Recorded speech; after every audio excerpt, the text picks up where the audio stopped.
So this is a different format. We're going to do a short session together. I'm going to talk through some ideas while we go about it. The context for this is I'll be demonstrating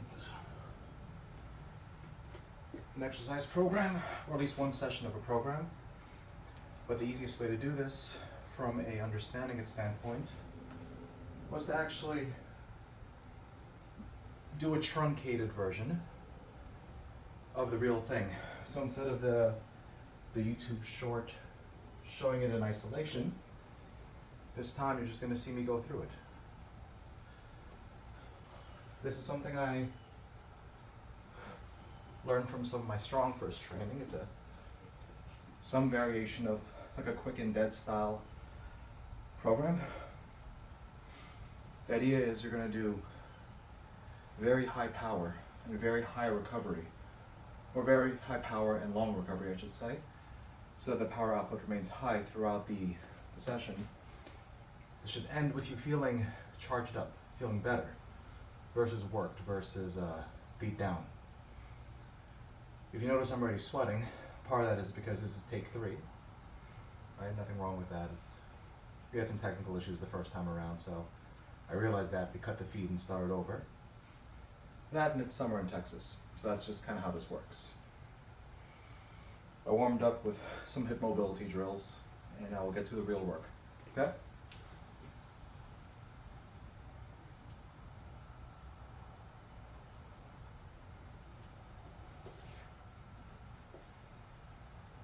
We're going to start with 10 kettlebell swings.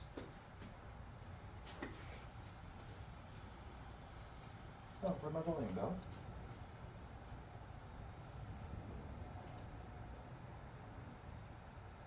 Oh, it's fine. Just so you can see it. Oop, oop, there we go. 10-second timer. Then we get to it.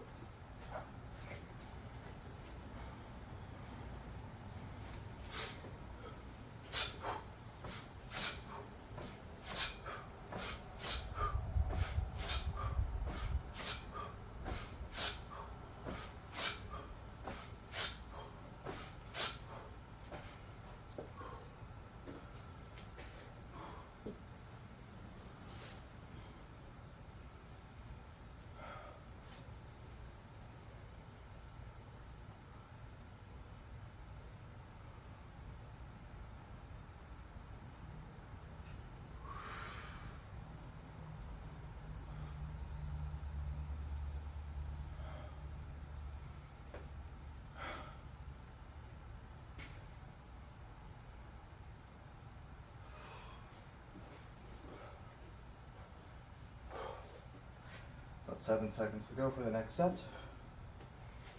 So you get ready, and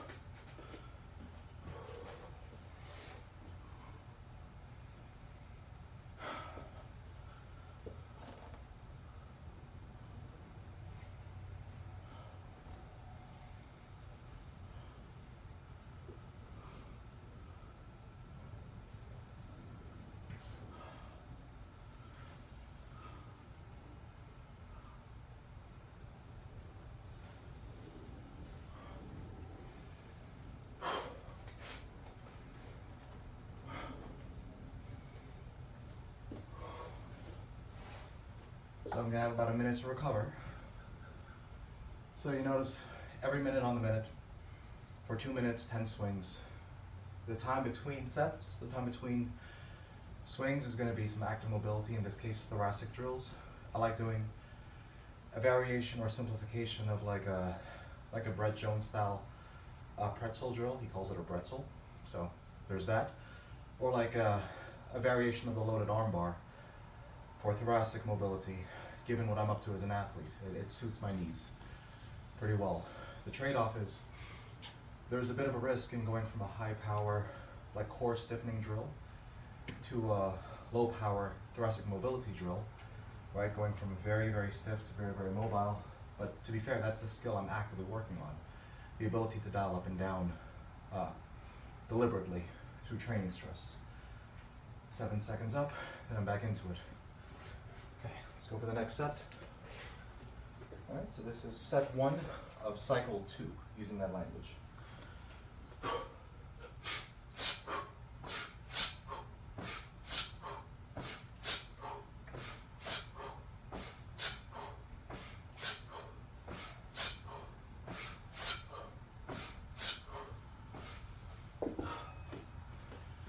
As far as getting down, start with a lunge, cross the hip, let the hips fold out. Use almost like the bottom part of the Turkish get-up technique to get down, right? And then it's just a matter of figuring out if you want to emphasize your upper thoracic for rotation, which is kind of what this technique is, right? I'm extending out with my leg and my arm,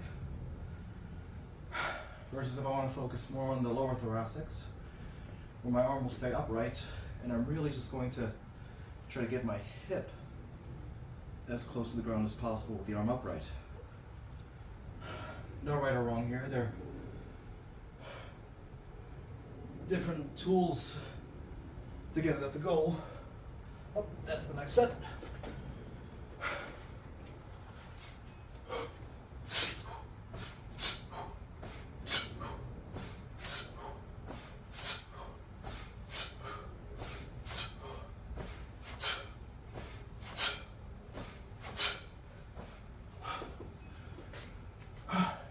Back to it.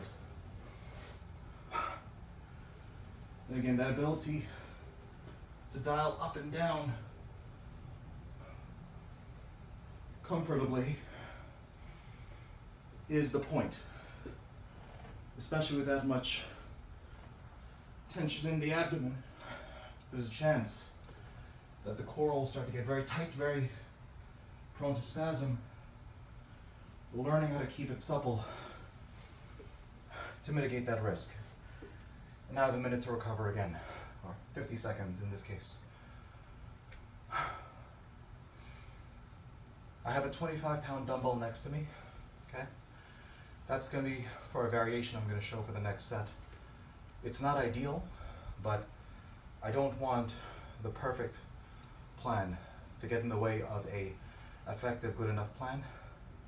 And because it is very easy to find dumbbells in multiple environments, a kettlebell is a little bit more niche. I'm going to show how to do this reasonably safely with a light dumbbell. Caveats being, I'd much rather this be the tool, and 2, if you're going to use a dumbbell, use a lighter weight than you think because of the nature of how much power you're going to be putting in. I'll demonstrate. You use a one-arm technique. Send it back.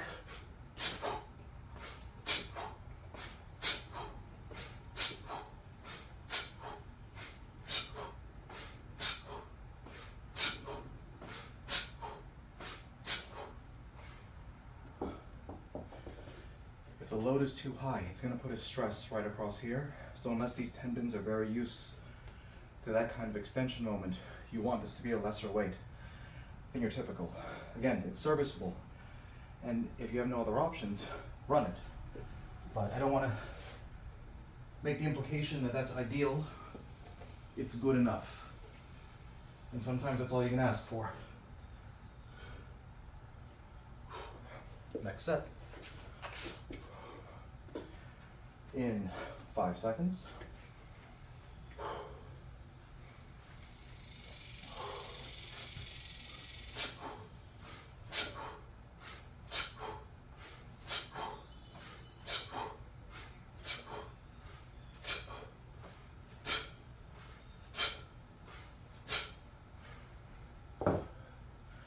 Make sure that elbow stays straight throughout the motion.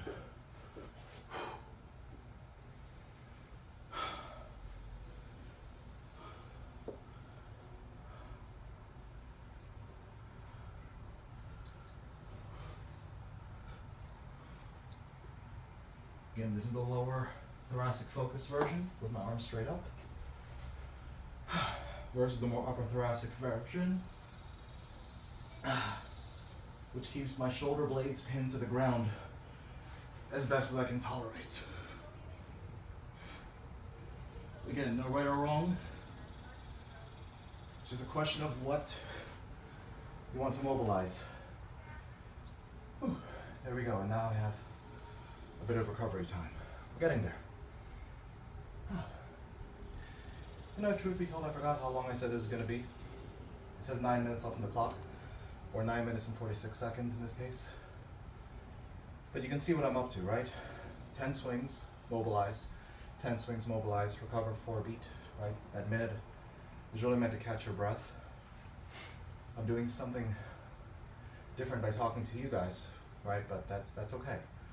This is done at a low enough intensity for me that I can demo the movement with some realism. But you want to pick a weight and intensity that makes what I'm doing right now not quite feasible. You should be able to talk, but it shouldn't be comfortable. As you can tell, I can still talk pretty nicely. So if you're able to hold a full conversation like this while training, dial it up a little bit, add more load, okay? Next step.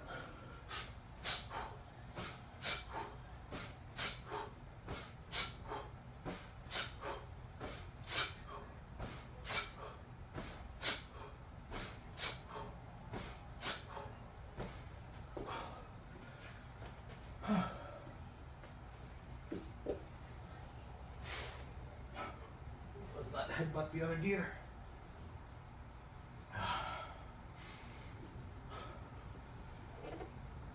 When you're doing this mobility drill, the position of the down arm can be used to create or constrict space, depending on what you need.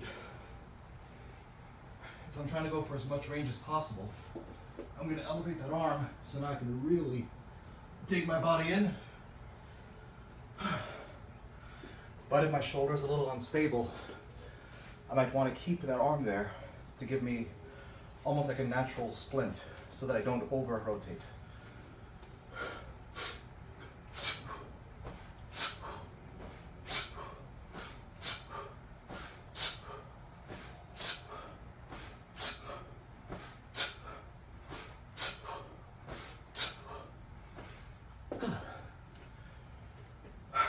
Very good. Starting to feel it a little bit.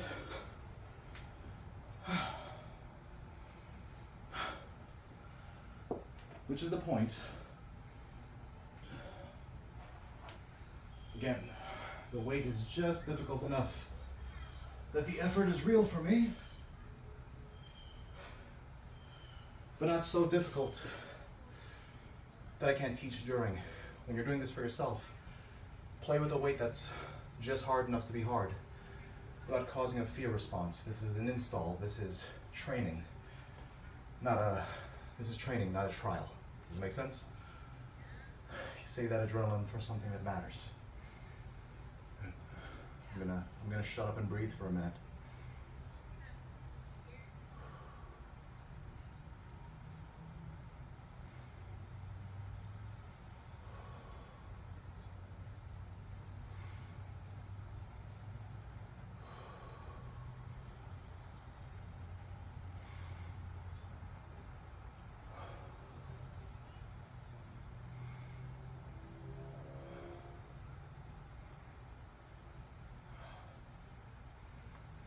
There we go.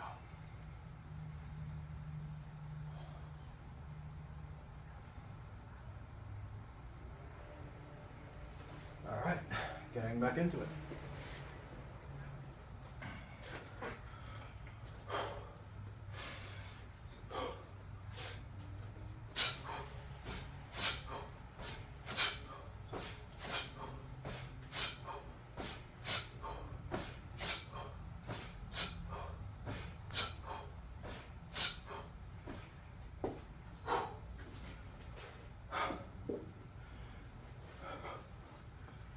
Keep in mind, it does not have to be this drill, this thoracic mobility drill. This just makes sense for what the patient I'm doing this for is asking for, and frankly for me as well.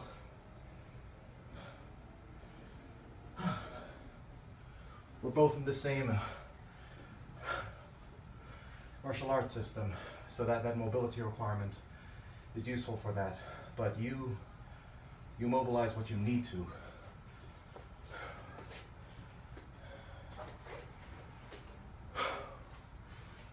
Let's move this aside.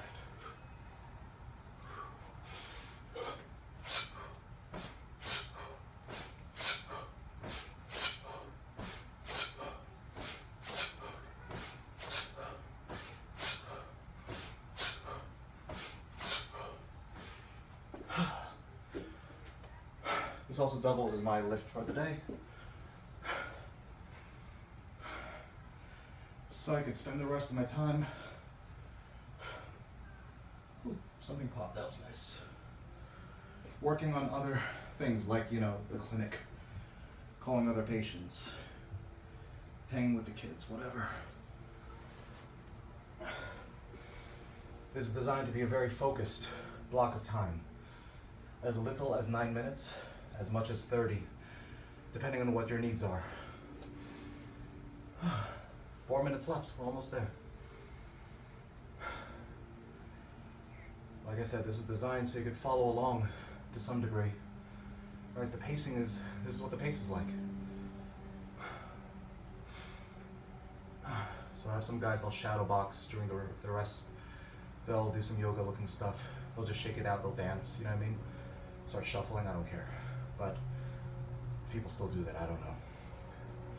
But the idea is you want something to shake out all the tension you're actively putting in and then get right back into the work. Important skill, especially for the athletic side. You don't want to be excessively stiff, right? And you don't want to be so bendy that there's no protection for the spine. Good. I think this is the last set, or the last cycle, right?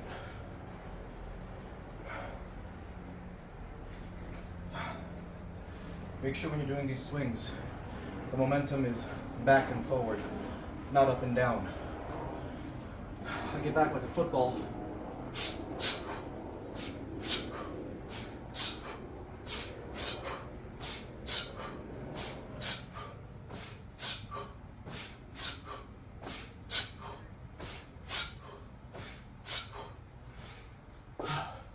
And send it forward like you're trying to toss it that way. Not necessarily that way. I'm not going to let go of the bell because that'll mess up, my garage. But theoretically, if I let it go, the bell is projectiling towards the front of me. It's not going to get much more height.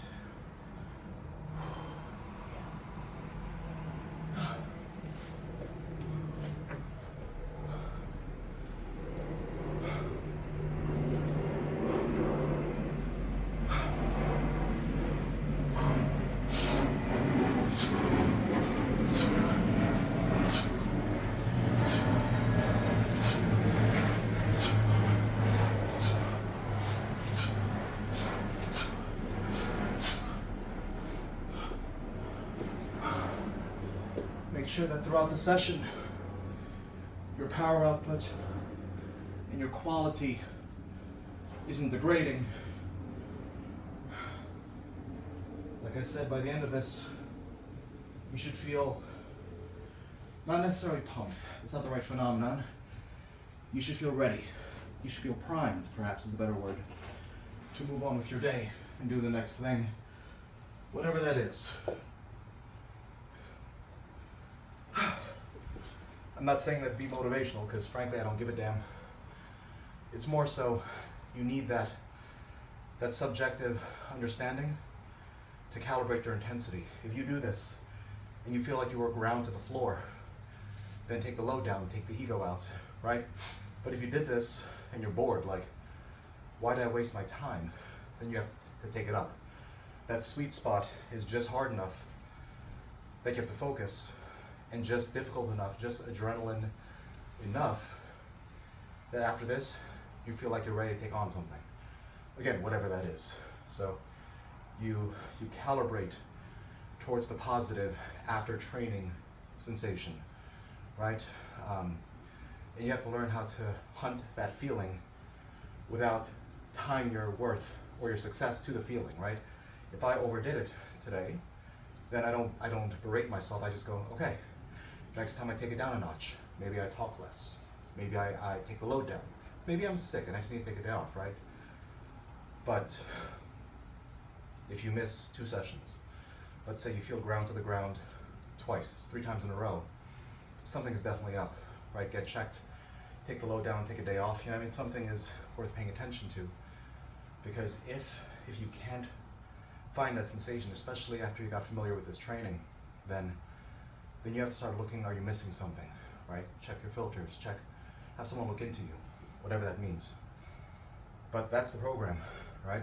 Simple variation of quick and dead style training, every minute on the minute for 2 minutes, 10 swings with mobility drills in between, a minute of true rest, in which case you should be breathing, unless you're doing what I'm doing and demoing, right? And you repeat that for 3 cycles, aka 6 sets, up to 5 cycles, aka 10 sets.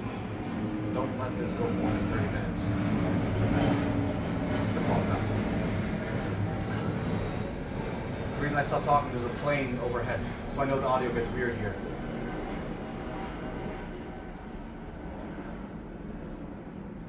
Good, don't let this type of training go for more than 30 minutes, because the risk benefit, the cost benefit isn't the same. You have other things you got to do. You know what I mean? Do your job, take care of your kids, go to work. I don't know. Afterwards, a couple things. Unless you're already pretty limber, I'd advise not sitting down for a while after doing this training session. I used to, like my wife would see after I trained, I'd like stand up and just lean on stuff for a while. I was like, why don't you sit down? It's like, I can't. Because if I sit down, I'm gonna hurt. You know what I mean? Because the glutes work very hard in this type of training. And what you don't want to have happen is you get all this good training stimulus and you sit down and now you have this posterior tilt on your sacrum, putting pressure on your discs, right? This is still training. The reason I can do this is because honestly I practice sitting on something called my ischiotuberosity. I've learned how to tilt my pelvis forward a little bit so that I can load my hips without loading my spine too much. But even then, this isn't ideal. What you really should be doing is lie down on your stomach and just run some crocodile breaths, or maybe cool off with some press-ups, right? Notice phrasing, press-ups, not push-ups. Or maybe just chill in like the up dog, cobra pose, that type of situation. But you want to elongate and extend for at least a little bit prior to really calling it. Alternatively, if you don't have the energy, you can sit in this like this seiza position, right? Toes dorsiflexed, butt on the heels, and just run some breaths until you feel ready. And once you're ready, then you're ready.